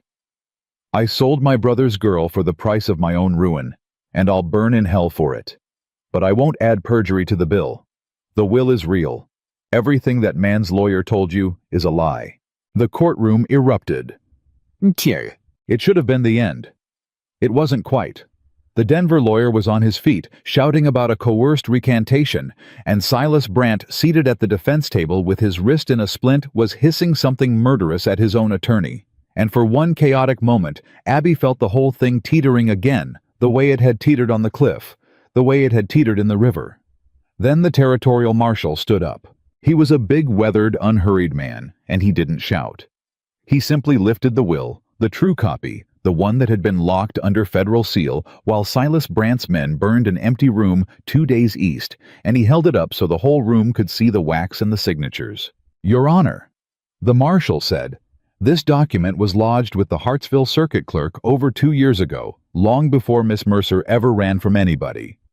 It was witnessed by Reverend Aldous Pierce and Dr. Samuel Hartwell, both of whom are present in this courtroom today, both of whom are prepared to swear to its authenticity." He let that sink in. A forgery can't be lodged 2 years before it's needed by a woman who hadn't yet been wronged. That's not evidence, Your Honor. That's prophecy. And I've never met a forger who could see the future. The Denver lawyer sat down. He had nothing left to say. The judge ruled before sundown. Henry Mercer's will was upheld in full. The Mercer land water and all belonged to Abigail Mercer, free and clear, and every mortgage Josiah had signed against it was void, because a man cannot mortgage what was never his. Silas Brant's marriage contract was declared fraudulent and worthless, and Silas Brant himself was bound over for trial on charges of fraud, conspiracy, and attempted murder, the last carrying a sentence that in the territory could end at the bottom of a rope. They took him out in irons. He stopped beside Abby on the way, just for a moment, his guards letting him pause, and he looked at her with eyes that held no fear anymore, only a cold, exhausted hatred. "You've got the land," he said quietly. "Enjoy it. A woman alone running a ranch in this territory with no man's name to protect her. You think the wolves stop coming just because I'm gone?" He smiled his bleeding smile. "There's always another Silas Brant, Abigail. The valley's full of them. You'll spend the rest of your life fighting men like me, and one day you'll be too tired, and one of us will win." Abby looked at him a long moment. "Maybe," she said. "But not today, and not you. And every time one of you comes, I'll be a little less afraid than the time before." She held his eyes. "That's the thing you never understood, Silas. You only had to lose once. I only have to keep standing up. And I've gotten very, very good at standing up." They led him out, and the door closed behind him, and Abby Mercer never saw Silas Brant again. What came after the trial was harder in its quiet way than the trial itself, because winning the land was one thing. Walking back into Dry Creek as its owner was another. Abby went back. She made herself go back 3 days after the verdict, riding into the same street she'd fled barefoot and screaming, and she made herself stop in front of the same church. Martha rode beside her. Caleb rode a length behind, silent, watchful, the way he always was now. The town came out to look. Of course they did. The same faces that had stared at the floor while Silas dragged her down those steps now lined the street to see the woman who'd brought him down. Some had shame in their eyes. Some had wonder. A few still had the old resentment, the particular sourness of small people watching someone refuse the cage they'd all agreed to live in. Abby got down off her mare in front of the church. "You don't have to do this," Caleb said low. "Yes, I do." She handed him her reins. "Not for them. For me. I ran out of this church a thing being sold. I'm going to stand in front of it once as a woman who owns her own name. And then I never have to come back if I don't want to." She climbed the church steps. She turned around at the top where the whole street could see her, and she did not raise her voice because she had learned that the truth spoken plain carries further than the truth shouted. "Most of you watched," Abby said. The street went quiet. 11 days ago, a man dragged me down these steps by my arm in front of all of you and called it a wedding. And every one of you watched the floor." She let it sit. "I'm not here to shame you for it. I know what fear is. I know what it is to owe a man your living and your land and your children's bread. I know what Silas Brant could do to a family that crossed him. So I understand why you looked away. I do." She paused. "But I want you to know what looking away cost. It cost me 2 days running through summer heat with a man's handprints on my arms. Sure, I was going to die alone in the mountains because not one soul in my own town would lift a hand. It cost me everything I thought I knew about the people I grew up among." Her voice didn't waver. "And here is the thing I learned out there that I came back to tell you. The only reason I'm alive is that 3 people refused to look away. An old man who'd buried his whole heart came back to life to stand between me and a gun. A widow rode through the night and shamed a whole valley into finding its courage. And a freight man 2 days east risked his living on nothing but his own honest word." She looked across all of them. "That's all it took. 3 people who decided that some things aren't for sale. 3. In a whole valley of folks who looked away." A long silence. "My father's land is mine now," Abby said. "The water, too. The only year-round water between the mountains and the river. Silas Brant murdered men over that water near enough. And I could do what he did. I could fence it off and charge you for every drop and own this valley the way he tried to." She shook her head. "I'm not going to. That water runs onto my land by God's grace, not my deserving, and any soul in this valley who's thirsty is welcome to it free the way my father always meant it. That's the difference between owning a thing and owning people. My father knew it. Silas Brandt never did. She drew a breath. I'm not asking you to be sorry. I'm asking you to remember next time a man like him comes, and there's always and it only takes three. Be one of the three. That's all. Be one of the three. And she came down the church steps, and she walked to her mare, and she did not look back to see whether they'd been moved because she hadn't said it for them. She'd said it for the woman who'd run down those steps barefoot. She'd said it so that woman could finally stop running. But behind her, as she mounted up, a few of them began to take off their hats. And then more. And by the time she rode out of Dry Creek, half the street stood bareheaded in the summer dust, and an old woman she'd never met called out, "God keep you, Abby Mercer."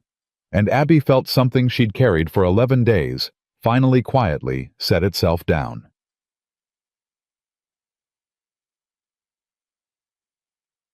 She didn't go to the mountain. That was the thing Caleb hadn't expected, and it landed on him harder than any blow he'd taken at the river. Abby took the Mercer ranch. Of course she did.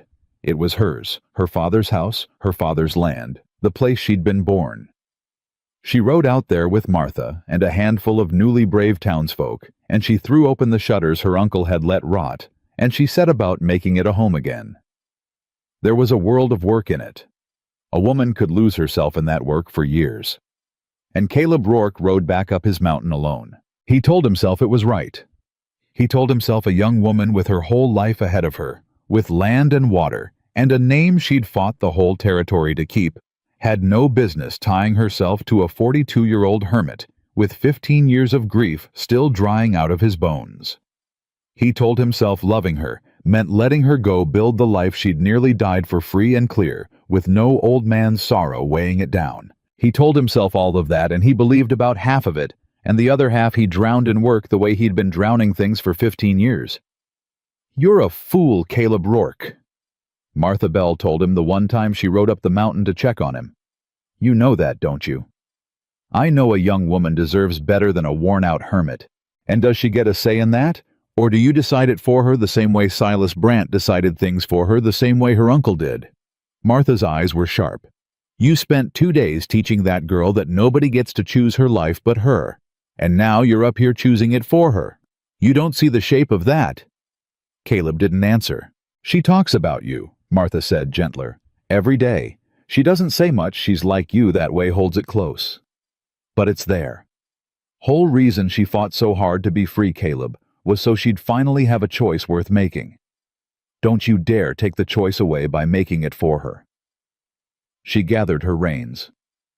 "Don't you dare." She rode off, and Caleb stood in his empty corral, and he heard the echo of his dead wife in a dead boarding house. Widow's words, "Don't you dare," and he didn't know what to do with it. The weeks turned. Summer burned toward its end, and then on the hottest evening of that whole long summer, when the air over the mountain hung thick and gold, and still Caleb Rourke heard hoofbeats on the trail that no one had any business riding, he came out onto the porch the way he had the first day, and his heart did something it hadn't done in 15 years because the rider coming up out of the timber was a woman on a familiar mare. Chestnut hair braided low, and she was not running from anything this time.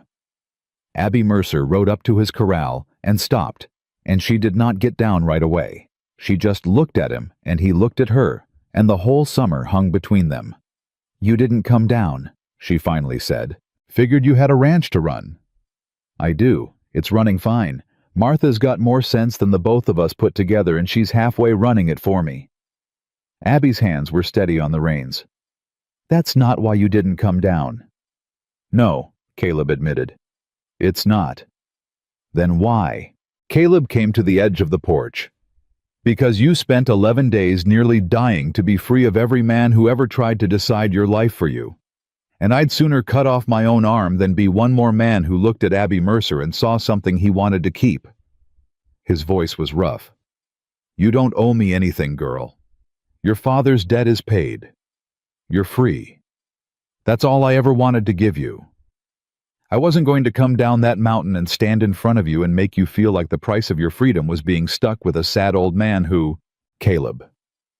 Who fell in love with you somewhere between a rattlesnake and a river and hasn't known a peaceful hour since and figured the kindest thing? Caleb. He stopped. Abby swung down off the mare. She walked to the bottom of the porch steps and she looked up at him the way she'd looked up at him that first night, chin-level eyes burning. Except there was no fear in her now, none at all, only something steadier and warmer and absolutely certain. I did not ride 2 days through summer heat with a man's handprints on my arms, she said, and stand in front of Silas Brandt's gun, and walk up the steps of that church, in front of the whole valley, and win back every acre of my father's land, so that I could spend my freedom letting another man decide what's best for me. She climbed the first step. Even a good one, even the best one, even you. Abby, I am free now. Do you understand freer than I've ever been in my whole life? Nobody owns me. Nobody chooses for me. Nobody decides where Abigail Mercer belongs, but Abigail Mercer. She climbed another step. And I have thought about it, Caleb, every single day in my father's house on my own land, with my whole free life spread out in front of me to do anything I want with. She reached the top step, and she stood in front of him close enough to touch. And what I want, the thing I choose freely with, nobody making me, nobody selling me, nobody forcing my hand, is to be right here, on this mountain, with you. Caleb couldn't breathe. I didn't come here because I had nowhere else to go, Abby said softly, and her voice broke on it because it was the exact opposite of how she'd come the first time.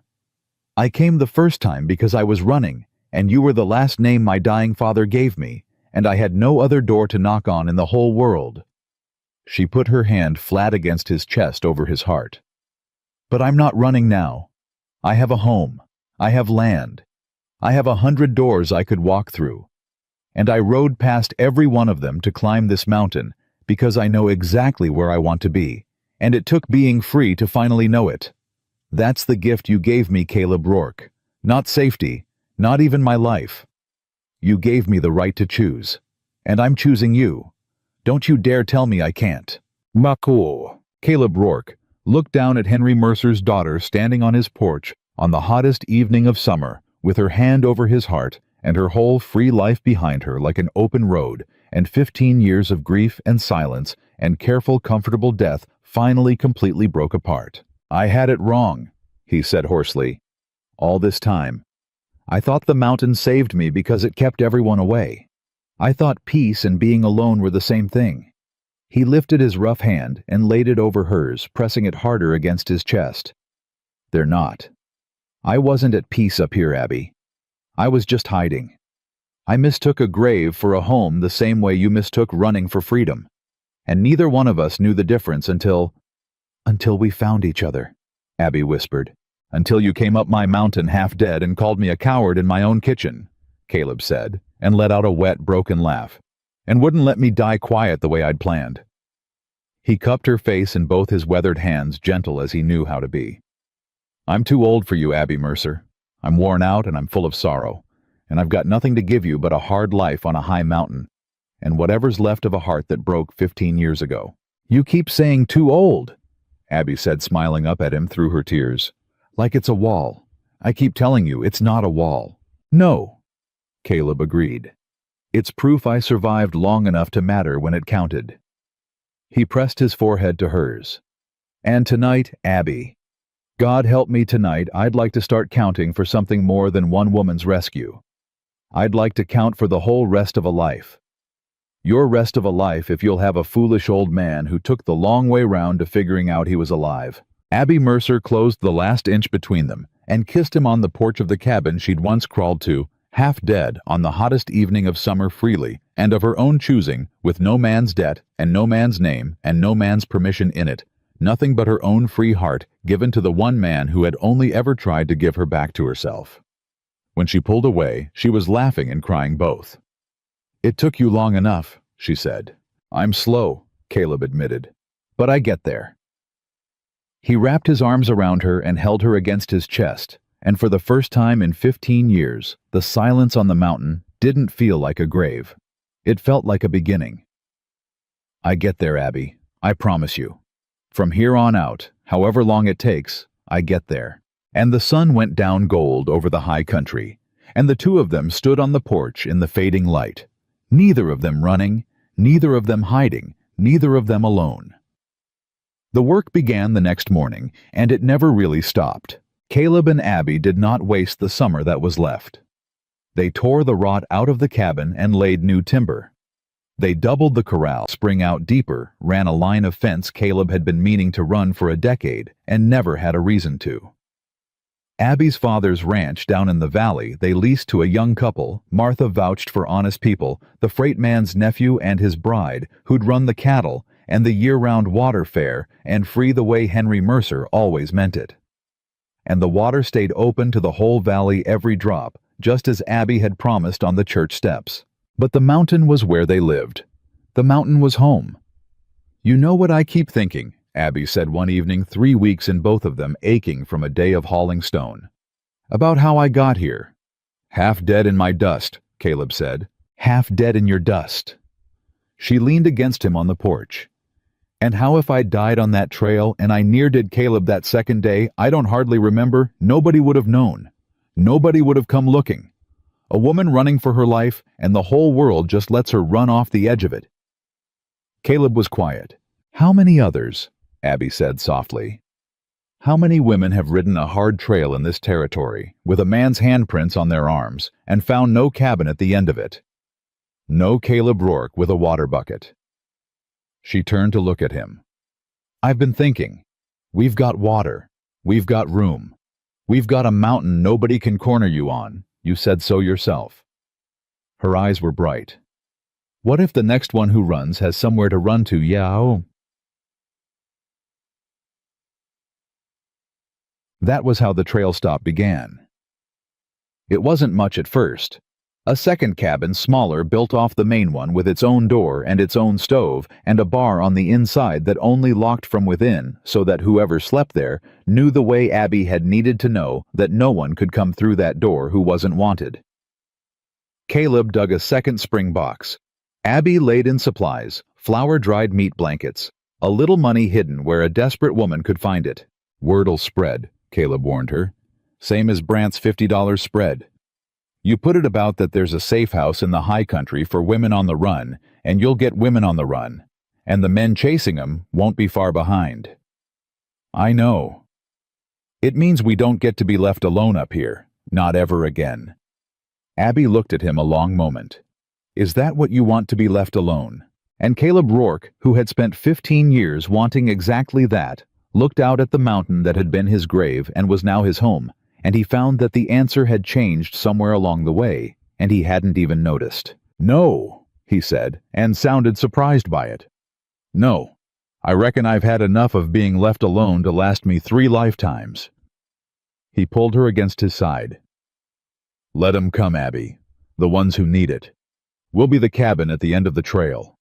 He paused. "And the ones chasing 'em." His jaw set, and the old iron came into his voice. "Well, they'll find out what they always find out when they come up my mountain." The first one came in the fall. Caleb saw the dust the way he'd seen Abby's dust, that thin brown ribbon rising off the south trail where no rider had business being, and his hand went to the rifle by old habit before his mind caught up. But this rider wasn't slumped over the saddle horn. This rider was sitting up straight and scared a girl no more than 19. And behind her, Caleb's blood went cold behind her. A half-mile back came more dust. The dust of men. "Abby," he called. "We've got one coming in, and we've got trouble behind her." Abby was out of the cabin in an instant, and she did something then that broke Caleb's heart, and mended it in the same beat. She didn't reach for a weapon. She walked straight out to the corral gate, the exact spot where she herself had collapsed half dead a season before, and she stood there with her arms open, and when the terrified girl came pounding up the trail, Abby caught her mare's bridle and looked up into a young face streaked with dust and tears, and said the words she had once needed someone to say to her. "You're safe now. You hear me? You made it. You're safe." The girl's name was Ruth. She was running from a father who'd promised her to a man 3 times her age to settle a gambling debt, and she'd heard the way these things travel mouth to mouth along the hard trails of the territory, that there was a place in the high country where a woman could run to. And the men behind her were her father and the man he'd sold her to, and they were an hour back and coming hard. Inside, Abby told her. The small cabin, the door that bars from within. Go. Caleb and I will handle what's coming. Ruth looked at her with the dazed disbelief of someone who'd stopped expecting help from the world. Why? She whispered. Why would you don't even know me? Abby's eyes filled, but her voice was steady as stone. Because once I was you, she said, and one decent man refused to look away. Now go inside, Ruth. Let me be the one who doesn't look away this time. Chipwag. The men came up the trail an hour later, 4 of them, and they reined up hard at the corral when they found not a lone girl but a tall, weathered mountain man with a rifle held easy across his arms, and a woman standing beside him with no fear in her face at all. We're looking for a runaway girl, the father called out. He was red-faced, sweating mean around the eyes. Dark hair, blue dress. My daughter. She's promised in marriage and she run off. We'll be taking her home. There's no girl here belongs to you, Caleb said. I saw her ride this way. You saw a free woman ride wherever she pleased on a public trail. Caleb didn't raise his voice. And if you're saying your daughter's promised in marriage to settle a debt, he let the words hang. Then I reckon you ought to know how that kind of thing tends to end in this territory lately. You folks hear about Silas Brandt. Something flickered in the men's faces. They'd heard. Everyone in the territory had heard. Richest man between here and Denver, Caleb went on. Tried to buy himself a wife to settle a debt. Tried to corner her on a mountain, not unlike this one. He smiled, and it wasn't a friendly smile. He's awaiting a hangman's rope in a federal cell right now, and every acre he owned is being picked apart by the very folks he stepped on. Turns out the territory's gotten real particular lately about men who treat women like livestock. He shifted the rifle just slightly. So here's what's going to happen. You're going to ride back down my mountain. And if you've got a complaint, you can take it to the territorial marshal, who I know personally, and who'll be real interested to hear about a man selling his own daughter to cover a card game. You want to do that? You want to put your story in front of a federal judge. The 4 men looked at each other. The father's nerve broke first, the way these men's nerve always broke when the cost finally outweighed the appetite. It wasn't quite over. It's never quite over with men like that. As they turned their horses, the man Ruth had been sold to a thick, brutal-looking fellow who hadn't spoken till now wheeled back and went for the pistol on his hip, snarling something about not riding home cheated. And Caleb's rifle came up smooth and level and faster than a man his age had any right to move, and the click of the hammer was very loud in the autumn air. Don't, Caleb said quietly. I've buried better men than you for less, and I'm too old to lose sleep over one more. Now you put that iron away, and you ride and you thank God I've got a woman beside me who's taught me there's more honor in mercy than in a grave. Because a season ago, I'd have just shot you. The man's hand froze on his gun butt, and then a new sound, the sound of more horses coming up the trail from below.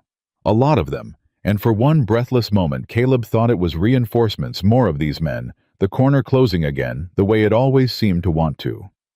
It wasn't. It was Martha Bell Grayhair flying shotgun across her saddle, and behind her a dozen riders from the valley. Tom Avery and his freightman father, the young couple leasing the Mercer Ranch, half a dozen others, men and women both. Word had reached them the way word reaches everyone. Now fast along the hard trails. There's trouble up at Rourke's place, and a girl who needs help. And the valley that had once stared at the floor, while Silas Brandt dragged a woman down church steps, came riding up a mountain, unasked to stand at the cabin at the end of the trail.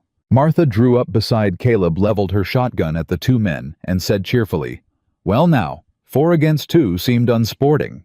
Let's make it 4 against 16 and see how the arithmetic suits you." The girl's father and the man she'd been sold to looked at the wall of hard, decent faces arrayed against them, and they did the only thing cowards ever do when courage finally costs more than it's worth. They ran. That night there was the different kind of gathering on the mountain. The valley folk stayed. They made a fire and they shared what they'd brought, and Ruth came out of the small cabin once she understood the men were truly gone, and she sat among them shy and amazed, a girl who'd ridden into the high country expecting to die, and found instead a fire full of strangers who'd come to keep her safe. "I don't understand it," Ruth said late when the fire had burned low. "Any of it. Why all these people came. Why you'd risk so much for someone you never met." Abby was quiet a while watching the flames. "You know," she said, "a season ago I asked a man almost that exact question. I'd ridden 2 days half dead to his cabin, and he had every reason in the world to turn me away, and instead he let me in. And I couldn't understand why." She smiled. "I asked him later. You know what he told me? He said when he saw the bruises on my wrists, something old and honorable woke up inside him. Something he thought had died years before." She looked across the fire at Caleb, who was deep in talk with Tom Avery's father. "That's the thing nobody tells you, Ruth. Honor's not dead in this country. It's just sleeping. In most folks, it's just sleeping waiting for somebody to wake it up. And all it takes to wake a whole valley of it." Her voice caught. "All it ever takes is one person going first. One person who refuses to look away. That's the whole secret. That's everything." Ruth wiped her eyes. "And you went first." "Once," Abby said. "And then a widow went first for me. And a freight man. And now look." She gestured at the fire, the people, the mountain full of light, where for 15 years there had been only one lonely man and his grief. "Now there's a whole fire full of people who go first. That's how it spreads, Ruth. One spark at a time. You'll go first for somebody someday. That's how you'll know you're free, not when somebody saves you, but when you're finally strong enough to be the one who does the saving." Ruth stayed 3 weeks and left strong with money in her pocket and a place waiting for her in Hartsville where Tom Avery's family would give her honest work. She was the first. She was not the last. Over that fall and the long winter and the spring that followed, they came not in a flood, but steady, a woman every few weeks, sometimes more. Word traveled the way it travels. There's a place in the high country, a mountain man and his wife, a door that bars from the inside. They'll take you in, and they'll stand between you and whatever's chasing you, and they'll set you on your feet again, and ask nothing for it. Some of the women stayed a night. Some stayed a season.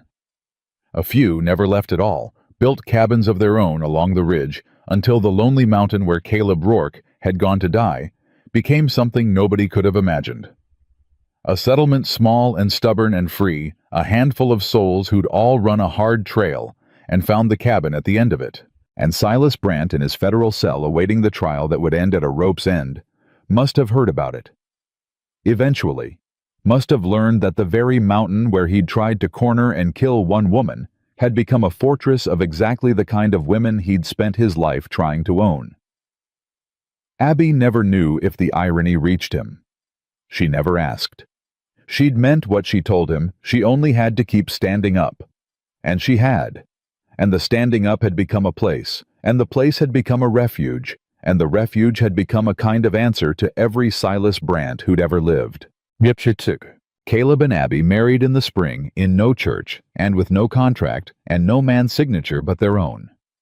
They stood by the corral at sundown, the two of them, with Martha Bell holding the Bible, and the whole strange settlement gathered round the rescued, and the rescuers, the valley folk, and the ridge women. Tom Avery and his father, even old Deputy Hollis, who'd ridden up special, and stood at the back with his crooked tin star, and wept without shame. There was no veil. Abby had torn the last veil off in a burning street a year before, and run barefoot from it, and she'd be damned if she ever wore one again. She stood in a plain dress the color of a summer sky.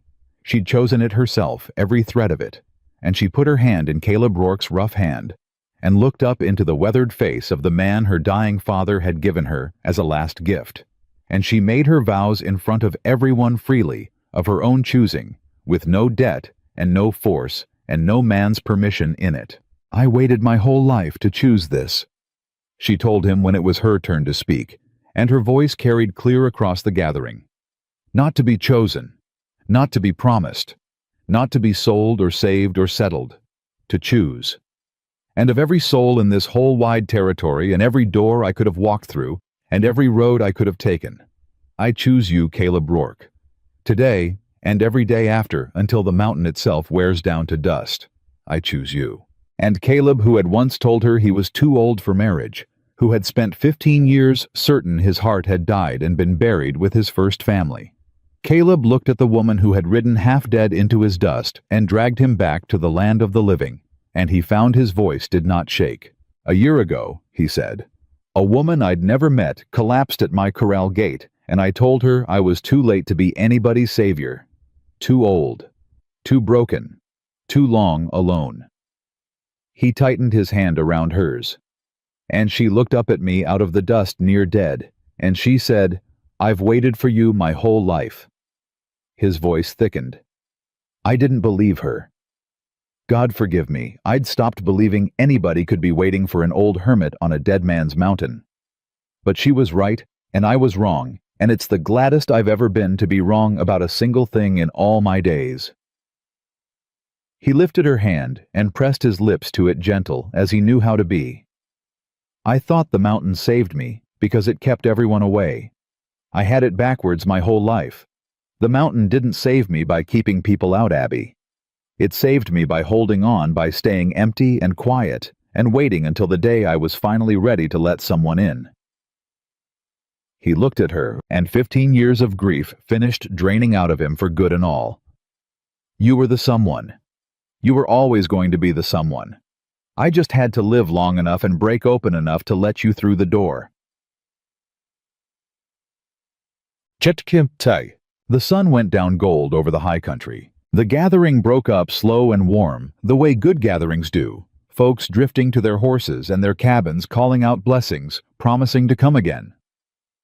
Martha Bell kissed Abby on both cheeks and told her Henry Mercer would have burst with pride, and then climbed onto her horse and rode down into the dusk. Hollis tipped his crooked star and said the territory was a better place for the two of them in it. And one by one, the lights of the settlement came on along the ridge, a dozen windows, where once there had been only darkness, a whole mountain full of people who'd run a hard trail and found at the end of it a home. And when they were finally alone, Caleb and Abby walked out to the corral in the last of the light, and they stood together at the rail and watched the horses graze in the gold dusk, the same rail where she'd first sat beside him and thrown a dead rattlesnake at his feet, the same dust where she'd nearly died. "You ever think about it?" Abby asked. "How close we came to never being, if I'd died on that trail, if you'd turned me away, if any one little thing had gone different." "Every day," Caleb said. "And then I stopped thinking about it because here you are." He put his arm around her. "Here we both are." Abby leaned her head against his shoulder. Below them, far down the mountain, the valley was settling into night, the valley that had once watched her run barefoot and screaming and done nothing. The valley that now slowly, one spark at a time, was learning to go first. "I used to think freedom meant getting away," she said quietly. "Running far enough that nobody could reach me. That's what I was doing when I came up your mountain. Running. I thought if I just ran far enough I'd finally be free. And now I know better." She turned in his arms to face him, and the last of the sun lit her face. "Freedom was never about getting away from people, Caleb. It was about finally being able to choose them. Running isn't freedom. Running's just fear with somewhere to be." Her eyes shone. "I'm not free because I got away. I'm free because I got to choose where to stand, and who to stand with, and what to build with the standing. And I chose this. I chose you. I chose a cabin at the end of a hard trail with a door that opens for anybody who needs it." She smiled. "That's what freedom turned out to be. Not an empty road. A full house. A whole mountain of people who get to choose because somebody once chose them." Caleb Rourke looked down at his wife in the gold and fading light, and he thought of the lonely, broken man he'd been a year before, certain his living was finished hiding in a grave he'd mistaken for a home. He thought of the dust on the South Trail. He thought of a half-dead woman who'd looked up at him and said his name. He thought of all the women since who'd ridden that same trail and found a cabin instead of a grave at the end of it, because one frightened, furious girl had refused to stop running until she found a man worth stopping for, and then refused to let him stay buried. "You know what you did, Abby Mercer," he said softly. "You came up here to be saved. And you saved everybody instead. Me first, then a whole valley, then every woman who'll ever ride this trail looking for a door that opens." He pulled her close against his heart, the heart she'd cracked open and dragged back into the light. "You didn't run from a forced wedding into my arms. You ran clean through the worst this country had, and you came out the other side and you turned the very thing that nearly killed you into a refuge for everybody it'll ever come for next." The horses grazed. The valley darkened. The ridge windows glowed gold one by one all the way down the mountain. And Abby Mercer, who had once stood barefoot and screaming in a burning street while a whole town looked away, who had ridden 2 days half dead to a stranger's cabin, who had stared down a rich man's gun in a cold river and told him no, who had won back her father's land and her own free name, and a whole valley's sleeping honor stood at last in the gold light beside the man she had chosen on the mountain she had chosen in the life she had chosen, and she was not running anymore, and she was never going to run again. She had not been bought. She had not been sold. She had not been saved or settled or owned or promised or kept. She had been free, free to choose, and she had chosen, and the choosing had built a home where a grave used to be. And no man, no debt, no town, and no power on this earth would ever take that from her again.